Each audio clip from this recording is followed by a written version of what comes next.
संस्थेच्या दादा पाटील महाविद्यालयाच्या शारदाबाई पवार सभागृहामध्ये आज सावित्रीबाई फुले पुणे विद्यापीठाच्या माध्यमातून 12वी मधून प्रथम वर्षाला प्रवेश घेतलेल्या विद्यार्थ्यांसाठी स्कूल कनेक्ट नावाचा जो काही कार्यक्रम आयोजित केलेला आहे आणि त्यासाठी रयत शिक्षण संस्थेमध्ये ज्यांनी 30 ते 32 वर्षाहून अधिक काळ प्राध्यापक म्हणून खूप चांगलं काम केलं आणि त्यानंतर ते प्राचार्य म्हणून बाहेरच्या एका संस्थेमध्ये जामखेड महाविद्यालयामध्ये रुजू झालेले आमचे मित्र डॉक्टर एम.एल. डोंगरे सर, हा स्कूल कनेक्ट कार्यक्रम जो आहे त्याचे कोऑर्डिनेटर माझे सहकारी डॉक्टर इंगळे सर, महाविद्यालयाच्या IPSCचे कोऑर्डिनेटर डॉक्टर संदीप पै सर, सायन्स विभागाचे उपप्राचार्य डॉक्टर ठुबे सर, वाणिज्य विभागाचे उपप्राचार्य प्राध्यापक यादव सर, कला शाखेचे उपप्राचार्य डॉक्टर परदेशी सर, त्याचबरोबरीनं महाविद्यालयाच्या जिमखाना विभागाचे क्रीडा संचालक डॉक्टर भुजबळ सर, BCS विभागाचे प्रमुख बुरटे सर आणि इतर सर्वच विभागाचे जे विभाग प्रमुख आहेत असे सर्व विभाग प्रमुख, माझे सर्व सहकारी प्राध्यापक, काही मोजके परंतु अत्यंत गंभीरपूर्वक आणि जिज्ञासेनं जे पालक आज आलेले आहेत असे पालक आणि नव्यानं प्रवेश घेतलेले वेगवेगळ्या फॅकल्टीजमध्ये तुम्ही प्रवेश घेतलेले विद्यार्थी मित्रबंधू आणि भगिनी,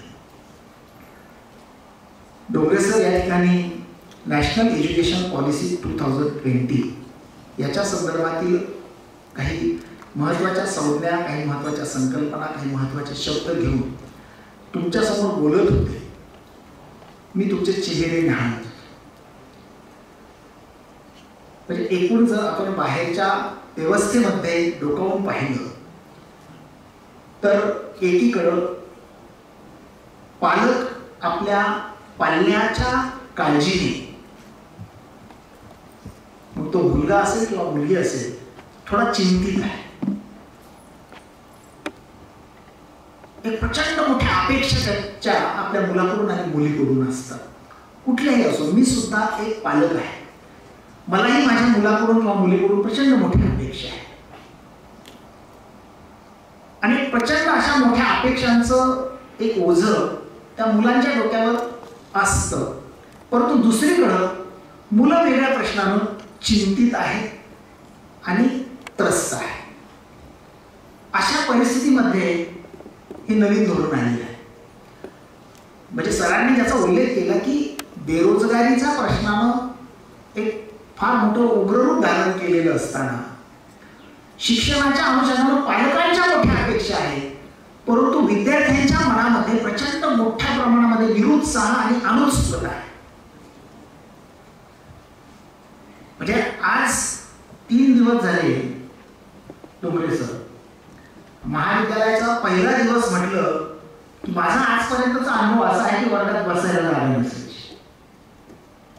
परंतु आम्ही गेल्या 3 दिवसापासून पाहतो आहोत. तो कला असेल, वाणिज्य असेल, BCS असेल, BSc असेल, प्रवेश 130, 40, 50 पेक्षा जास्त, पण प्रत्यक्ष पहिल्या दिवसापासून आज 3ऱ्या दिवसापर्यंत आम्ही पाहतो आहोत की 40, 45, 42, 50 म्हणजे किती अनुत्साह मुलांच्या मनामध्ये आहे हे लक्षात येईल. असं कधीच होत नाही. पहिला दिवस म्हटलं तर निश्चितपणानं मुलं भरगच्च जातातच, म्हणजे जातात. नाही 150 पैकी 150 आले तर 100, 125 तर 100. आणि मग ह्या सगळ्याचा 3 दिवस विचार करून आपण म्हटलं की हा भव्य दिव्य कार्यक्रम आपण सभागृहात घेऊया. तो कशासाठी? तर प्रवेशित विद्यार्थ्यांचं प्रमाण लक्षात घेऊन जागा पुरणार नाही आणि सर्वांना त्याचा लाभ देता येईल म्हणून आम्ही आज सभागृहात ठेवला आहे. परंतु आत्ताची उपस्थिती पाहिल्यानंतर हे 2 प्रश्न पुढे आले की हे पालक आणि त्यांच्या अपेक्षा, स्वप्न आणि त्या मुलं, म्हणून म्हटलं की ते चिंतित आहे की काय खरं आहे, काय करायचं शिकून, असे प्रश्न आहेत. आणि काय वर्गात नाही गेलं तरी पास होतच. खूप ठिकाणी कॉप्या करून दिल्या जातात, आपण तिकडच जाऊ. तुम्ही जो काही मगाशी उल्लेख केला ना, मल्टिपल एंट्री आणि मल्टिपल एक्झिट, याचा सगळ्यात मोठा फटका इथं बसणार आहे. ज्यांना कट प्रॅक्टिसेस हव्या आहेत, ज्यांना कॉपी करून पास व्हायचं आहे, ज्यांना कॉलेजला नाही गेलं तरी पास होतोय असं वाटतं, ती मुलं एक्झिट होणार पुढच्या काळात, किंवा एक्झिट झालेलं मुलं पुन्हा एंट्री करेल याची मला खात्री नाही. गळतीचं प्रमाण आहे. मी नॅशनल एज्युकेशन पॉलिसीच्या दोषांवर प्रकाश टाकायची भीती व्यक्त करतो आहे. आणि आपण ह्या मुलांसमोर हे सगळं मांडतो आहोत, हे लक्षात घ्या. तुम्हाला ही संधी आहे, ही आहे, हे आहे, त्यांना आपण सुचवतो आहे की तुम्ही हे पण करू शकता, तुम्ही ते पण करू शकता, तुम्ही पण त्याच्यातल्या इथं गुंतून तुम्ही काय करू शकता हे पण आपण सांगितलं आणि ते आपण सांगतो आहोत. मित्रांनो, एक लक्षात घ्या, पालकांच्या रास्त अपेक्षा असणं साहजिक आहे आणि तुमच्या मनामध्ये शिक्षणाविषयी अनुत्साह असणं हे साहजिक आहे. परंतु या सगळ्याला कारणीभूत काही प्रमाणात आपण स्वतः सुद्धा, हेही लक्षात घ्या. खरं तर नॅशनल एज्युकेशन पॉलिसी 2020 याची प्रत्यक्ष अंमलबजावणी पदवी स्तरावर आता 2024 पासून होते. आणि त्याच्यामध्ये ज्या काही गोष्टी सांगितलेल्या आहेत, जो सरांनी नष्ट केलेला उल्लेख की मल्टीडिसिप्लिनरी किंवा interdisciplinary education, student centric education, multiple entry multiple exit, skill enhancement programme, असं बरंच काय, मूल्य शिक्षण वगैरे वगैरे बरंच काय काय काय काय सांगितलं, व्हॅल्यू एज्युकेशन, हे जे काही शब्द आहेत त्यातले संज्ञा आहेत त्या आत्ताशी तुम्हाला समजून सांगायचे आहे आणि त्याचं प्रत्यक्ष इम्प्लिमेंटेशन करताना मग तुम्हाला कळणार आहे. एका तासात सगळं होणार नाही. असं म्हटलं जातं की तुझे आहे तुझं पाशी पहिले तू जागा चुकलाशी, आणि तसंच असतं. आपल्या आतच ते सगळं असतं, पण आपल्याला त्याची जाणीव आणि भान नसतं. मुलांना त्याची जाणीव आणि भान नसतं आणि पर्यायानं मग त्याचे निर्णय चुकतात, दिशा चुकतात. आणि मग त्याच्या आत जे आहे ते बाहेर काढण्यासाठी त्याच्या ज्या क्षमता आहे त्या क्षमतांना विकसित करण्यासाठी म्हणून शिक्षणाच्या धोरणात बदल करण्याचा विचार 2020 ला सुरू झाला. त्याचं धोरण ठरल्यानंतर त्याची अंमलबजावणी आपण यावर्षी करत आहोत. खरं तर 10वी पर्यंत तुम्ही शिकलेला आहात, खरं तर ते तुम्ही इंटरडिसिप्लिनरी शिकलेलं असतं, मग तुमच्या फॅकल्टी सुरू झालेल्या असतात. आणि आता तुम्ही फर्स्ट इयरला आलेला असताना तुम्हाला थोडंसं मुक्त स्वातंत्र्य दिलं जात आहे. 2020 साली या महाविद्यालयामध्ये जेव्हा जानेवारी 2021-22च्या 22ला आल्यानंतर पहिला प्रश्न हाच होता. फक्त चर्चा चालू होती या नॅशनल एज्युकेशन पॉलिसीची, परंतु कर्मवीर भाऊराव पाटलांनी 4 ऑक्टोबर 1919ला रयत शिक्षण संस्थेची स्थापना करत असताना आज 100 वर्षाहून अधिक काळ लोटलेला आहे. इतक्या दूरदृष्टीनं त्या काळात ह्या संस्थेची उभारणी करत असताना ग्रामीण भागातला सर्वसामान्य कष्टकरी, शेतकरी, श्रमजीवी, उपेक्षित जो घटक आहे त्यांची मुलं शिकली पाहिजे. त्यांच्या आत असलेली कौशल्य जे आहेत त्या कौशल्यांना डेव्हलप केलं पाहिजे. आणि म्हणून त्यांनी खेड्यापाड्यापर्यंत शाळा, विद्यालय आणि महाविद्यालय स्थापन केली. त्यातलं हे महाविद्यालय 1964 साली स्थापन झाले. कर्मवीर भाऊराव पाटलांनी स्वतः दलित मित्र दादा पाटलांना प्रेरणा देऊन हे महाविद्यालय इथं स्थापन केलं आणि या महाविद्यालयानं हजारो मुलांचं आयुष्य घडवलं. परंतु खरं तर रयत शिक्षण संस्था ही मोठी प्रयोगशाळा आहे. नॅशनल एज्युकेशन पॉलिसीनं आपल्याला ह्या सगळ्या ज्या गोष्टी दिलेल्या आहेत त्याची खरं तेव्हाच पायाभरणी झाली. आणि मग आता हे जे काही सगळं आलेलं आहे हे मी पालकांसाठी विशेषत्वानं सांगतो. हे धोरण शासनाला आत्ता आणलंय, त्याची अंमलबजावणी सुरू होते. अजून कुठं कुठं ती यशस्वी होईल किंवा नाही होईल नंतरचा भाग आहे. या महाविद्यालयामध्ये 2000 21-22 मध्येच आम्ही याची पायाभरणी सुरू केली होती. मग इथला स्किल इन्हान्समेंट प्रोग्राम डेव्हलप करत असताना या महाविद्यालयात शिकलेल्या प्रत्येक मुलाला कुठलं ना कुठलं आणि कसलं ना कसलं स्किल हे मिळालं पाहिजे याच्या सगळ्यांनी टीमवर्क केलं आणि 38 पेक्षा अधिक प्रोग्राम आम्ही तयार केले आणि त्याचं इम्प्लिमेंटेशन केलं. गेली 3 वर्ष त्याचं इम्प्लिमेंटेशन अत्यंत चांगल्या पद्धतीने चाललं. त्याची फळं कदाचित पुढच्या काळामध्ये आपल्याला पाहायला मिळते. त्यात पण आम्ही पुन्हा थोडंसं इंटरडिसिप्लिनरी धोरण ठरवलं. म्हणजे उद्या जर एखाद्या सायन्सच्या मुलाला कॉमर्सकडचा एखादा पार्ट आपल्याला शिकायचा आहे तर त्याला आपल्याला कॉमर्सचा विषय तर देता येत नाही, पण आपण त्याची व्यवस्था करूयात म्हणून आम्ही या ठिकाणी स्टॉक मार्केटिंग आणि कॉम्प्युटर अकाउंटिंग सारखे असे कोर्सेस रन केले की तो सायन्सचा असेल किंवा आर्ट्सचा असेल त्या मुलाला सुद्धा तो कोर्स करता येईल. उद्याच्या न्यू एज्युकेशन नॅशनल एज्युकेशन पॉलिसीचे येईल ते येईल, पण आपण त्या अगोदरच इथं सुरू केलेलो. आणि मग त्या ठिकाणी ज्यावेळी आम्ही बेसिक पॅथॉलॉजी सारखा कोर्स चालवतो तो चालवत असताना सुद्धा एखाद्या उद्या कॉमर्सच्या मुलाला वाटलं की मला तो कोर्स करायचा, संधी देणार. आम्हाला ओपन ऍक्सेस त्याच्यामध्ये ठेवले आहे आणि नॅशनल एज्युकेशन पॉलिसीने आम्हाला आता या वर्षीपासून त्याची अंमलबजावणी करायला सांगितली. गेली 3 वर्ष या दादा पाटील महाविद्यालयामध्ये या पद्धतीचं वातावरण अत्यंत चांगल्या पद्धतीने आणि यशस्वीरित्या त्या ठिकाणी राबवलं गेलं. सुरुवात त्रासदायक झाली. सुरुवातीला पालक असेल, विद्यार्थी असेल, काहींचा थोडा विरोध पण झाला. शिक्षकांचं प्रशिक्षण करण्यात वेळ गेला. शिक्षकांनी सुरुवातीला थोडंसं अनुत्साहानं केलं, पण आता सगळे अगदी जोमानं करतायत आणि उद्याच्या काळात मुले घातले रडाया नाही असो आणि हे करावंच लागणार आहे. आता त्याची एक पार्श्वभूमी इथं तयार आहे. त्याचबरोबरीनं ज्यावेळी आम्ही व्हॅल्यू एज्युकेशनचा विचार करतो त्या व्हॅल्यू एज्युकेशनचा आम्हाला अंमलबजावणी करावी लागणार आहे. त्याच वेळी आम्हाला या ठिकाणी इंडियन नॉलेज सिस्टमची अंमलबजावणी करावी लागणार आहे. विद्यापीठामध्ये कंपल्सरी केलेलं आहे. हे उद्याच्या काळात होणाऱ्या ह्या गोष्टी होत्या, परंतु 2021-22 मध्येच आपण या ठिकाणी अशा काही गोष्टी आणल्या.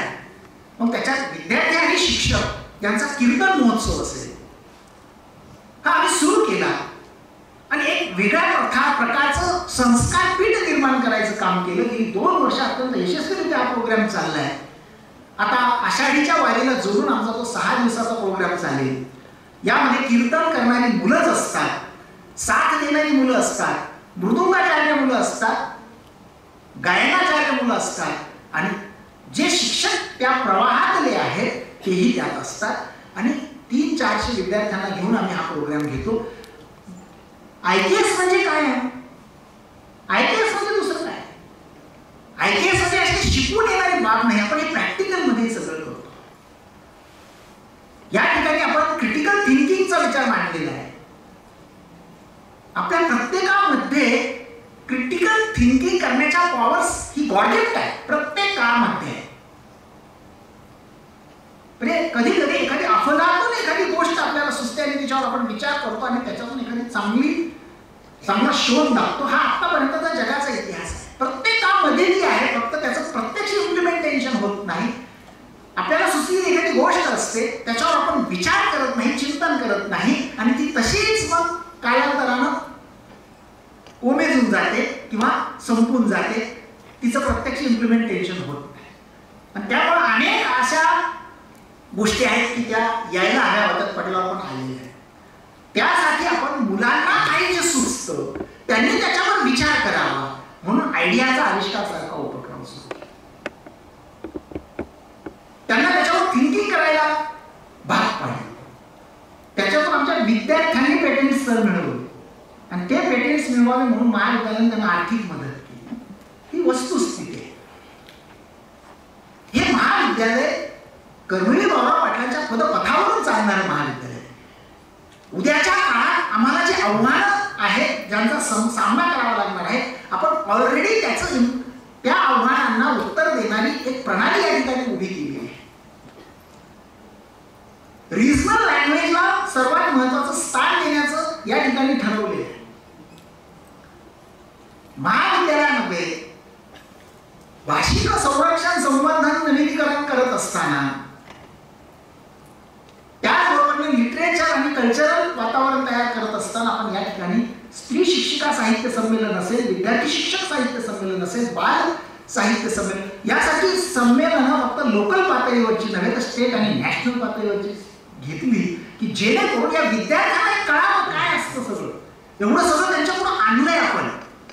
महाराष्ट्रभरातून या ठिकाणी मोठे मोठे साहित्यिक येऊन यांच्यापुढे प्रेझेंट केले, हे यांना कळावं. मग लेखन वाचन कार्यशाळा असतील किंवा माझा वाढदिवस माझं पुस्तक किंवा वाचन प्रेरणा दिनाच्या निमित्तानं पुस्तक परीक्षण असेल, याच्यातून लेखन, वाचन, चिंतन, मनन जो सगळ्या प्रगतीचा बेस आहे. आणि जो हे करेल तोच उद्याच्या काळात टिकणार आहे. जो हे करणार नाही तो असाच मग बेकार अवस्थेत फिरणार आहे. आणि मग या ठिकाणी ह्या सगळ्याची अंमलबजावणी आपण करत असताना नॅशनल एज्युकेशन पॉलिसीचं हे धोरण विद्यापीठानं या वर्षापासून कंपल्सरी केले आहे. आता जे प्रथम वर्षाला आलेली मुलं आहेत त्यांना ते समजून सांगावं म्हणून आपण आज हा कार्यक्रम घेतो. सर, आपण गेली 3-4 दिवस आणि पुढचे 5-7 दिवस याच्यावरच फोकस आहे. आम्ही शिक्षकांना शिकवायला लावत नाही. पहिले 8 दिवस एक वाक्य शिकवायचं नाही. एक वाक्य शिकवायचं नाही. सांगा तुमच्यापैकी किती विद्यार्थ्यांनी आतापर्यंत एवढे तास झाले वर्गातून कोणतरी विषय शिकवला, अभ्यासाचा शिकवला का? हो की नाही? म्हणजे अजून तुम्हाला कोणी विषय शिकवला का? आपण त्या एका चौकटीला बांधून घेतलेला आहे. तो विषय, ती परीक्षा, ह्याच्या पलीकडे जाऊन आपल्याला व्यापक होता यावं म्हणून आपण 8 दिवसाचा हा सगळा प्रोग्राम आहे. स्कूल कनेक्ट म्हणजे आता विद्यापीठानं मांडलेली संकल्पना आहे नॅशनल एज्युकेशन पॉलिसीची अंमलबजावणी. आपण गेली 3 वर्ष इथं ब्रिज घेतो. पहिले 8 दिवस काहीही शिकवायचं नाही आणि मग त्यांच्या आतल्या ज्या सगळ्या गोष्टी त्या बाहेर काढण्याचा प्रोग्राम या 8 दिवसात चाललेला असतो. त्यांना ह्या सगळ्या स्किल्स असतील किंवा ह्या सगळ्या गोष्टी आहेत त्या सांगण्याचा प्रोग्राम चाललेला असतो.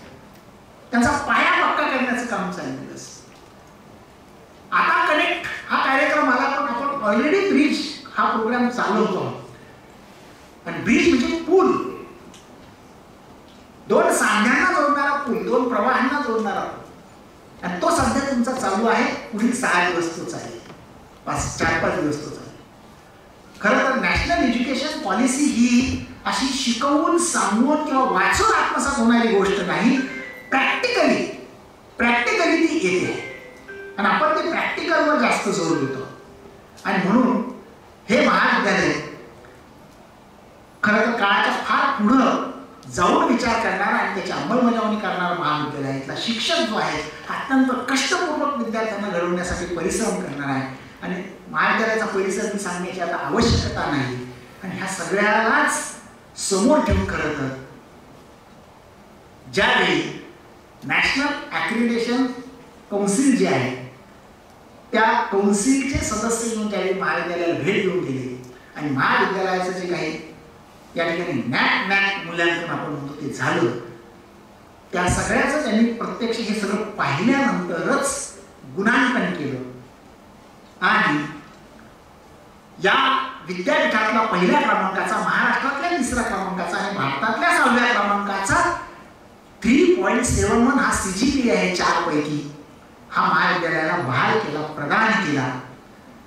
आणि हे महाविद्यालय नॅक मानांकनात AAA श्रेणीचं आणि भारतामधलं 6वं ठरलं. ते कशामुळं? तर ह्या सगळ्या गोष्टी. आता इथं सगळ्या गोष्टी सांगण्याची आवश्यकता नाही. कल्चरल असेल, स्पोर्ट्स असेल, हे सगळं येईल आपल्या समारोपाच्या दिवशी. मी फक्त काही गोष्टी तुमच्याकडून मांडल्या की नॅशनल एज्युकेशन पॉलिसीला समोर ठेवून आम्ही ऑलरेडी त्याची 2 वर्षापासून अंमलबजावणी सुरू केलेली आहे. आता फक्त काय झालं त्या स्ट्रक्चरमध्ये आम्हाला हे सगळं बसवायचं आहे. आणि त्या विद्यार्थ्यांना विचारलेला प्रश्न आणि सरांनी दिलेलं उत्तर की ते 44 क्रेडिट मिळवण्यासाठी किती कष्ट करावे लागतील, किती कष्ट करावे लागतील, काय करावं लागेल हे नाही विचार. म्हणजे लक्षात घ्या. त्यानं प्रश्न विचारला, व्हेरी गुड, टाळ्या वाजवा त्याच्यासाठी. एका विद्यार्थ्यानं प्रश्न विचारला, कोणीतरी विद्यार्थी विचार, पण आपण अगदी म्हणतो मला 10 किलोमीटर जायचं आहे, किती प्रयास पडतील, किती त्रास होईल, मला शॉर्टकट नाही काय त्याला तिथं पोहोचण्यासाठी. त्या प्रश्नाचा रोग कसा होता, किती कष्ट करावे लागते. म्हणजे कष्ट करण्याची आपल्याला आता काळजी पडते, तसं नाहीये. जसं महाविद्यालयानं या ठिकाणी एक रस्ता तुम्हाला तयार करून दिलेला आहे, प्लॅटफॉर्म तयार करून दिलेला आहे, विद्यापीठाच्या ध्येय धोरणाप्रमाणे या सगळ्या गोष्टी राबवल्या गेल्या आहेत. त्या प्लॅटफॉर्मवरून जात असताना, त्या रस्त्यावरून जात असताना चालणारे पाय तुमचे आहेत लक्षात. त्या पायाने चालायचं की नाही चालायचं, कसं चालायचं आणि किती चालायचं तुम्हाला ठरवायचं आहे. तर त्याच्या त्या चौकटीत सर म्हणले की 30 तासाचा तो प्रोग्राम आहे, ते 1 क्रेडिटसाठी 30 तास असतात. त्याच्यातले आपलं 18 तास थिअरी असते, 12 प्रॅक्टिकल असतं. हे सगळं थिअरिटिकल, सगळं टेक्निकल झालं. हे टेक्निकल आहे. प्रत्यक्षामध्ये लक्षात घ्या, ते तेवढे तास फक्त शिकवण्यासाठी आहे, तुम्हाला सांगण्यासाठी. शिकवणं आणि सांगणं जे असतं ना, हे फक्त लक्षात घ्या 20% असतं. प्रत्यक्ष स्वयं अध्ययनामधून, स्वतःच्या प्रयत्नामधून 80% यशापर्यंत जी म्हणजे प्रयत्न करतात ती मुलं टॉपला जातात. नाही तेवढ्याच 20 वर अवलंबून राहिला तर तुम्ही टॉपला नाही जाणार, लक्षात घ्या. म्हणून स्वयं प्रयत्न, स्वयं अध्ययन हे फार महत्वाचं, स्वयं अभ्यास फार महत्वाचा. जी मुलं ते करतात ती टॉपला जातात, ती आयुष्यात कधीच मागे राहत नाही. आणि म्हणून मग नॅशनल एज्युकेशन पॉलिसीच्या अंतर्गत राबविल्या जाणाऱ्या विविध अशा प्रकारच्या प्रोग्रामचं हळूहळू तुम्हाला सगळं कळेल. आणि मग कसे क्रेडिट असतात, अकॅडमिक क्रेडिट बँक काय असते, हे सगळं हळूहळू सगळं समजत जाईल. फक्त तुम्हाला सगळ्यांना एक करायचं आहे, ते म्हणजे तुम्हाला आपलं अकाउंट खोलायचं आहे. किती जणांचं बँकेत अकाउंट आहे हात वर करा. म्हणजे तुम्हाला बँकेत अकाउंट खोलण्याचा अनुभव, तसं अकाउंट तुम्हाला खोलायचं आहे क्रेडिटचं. आमचे इंग्रजी सर वर्गावर्गात जाऊन त्याचं मार्गदर्शन करतील. तसं अकाउंट तुम्हाला खोलायचं आहे ऑनलाईन, जे अकाउंट तुमचं आयुष्यभर राहणार आहे. जसं आधार कार्डचा UID आहे ना तुमचा, तसं ते राहणार आहे. त्यामुळे ते अकाउंट तुम्हाला खोलायचं आहे आणि त्याच्यामध्ये तुमचे क्रेडिट्स कसे जमा होणार आहे, तुम्ही बाहेरून किती क्रेडिट्स घेऊ शकता, आतले किती मिळणार आहे, किंवा जागाचे स्किल इन्हान्समेंट मधून कोणते क्रेडिट्स तुम्हाला मिळणार आहे, हे सगळं तुम्हाला हळूहळू कळेल. पण त्या क्रेडिटवर सगळं पुढचं आहे एवढं लक्षात ठेवा. खरं तर मी आज या ठिकाणी फार कमी बोलणार होतो, कारण माझ्या बोलण्यासाठीचा दिवस मी नवीन विद्यार्थ्यांसमोरचा हा राखून ठेवलेला असतो.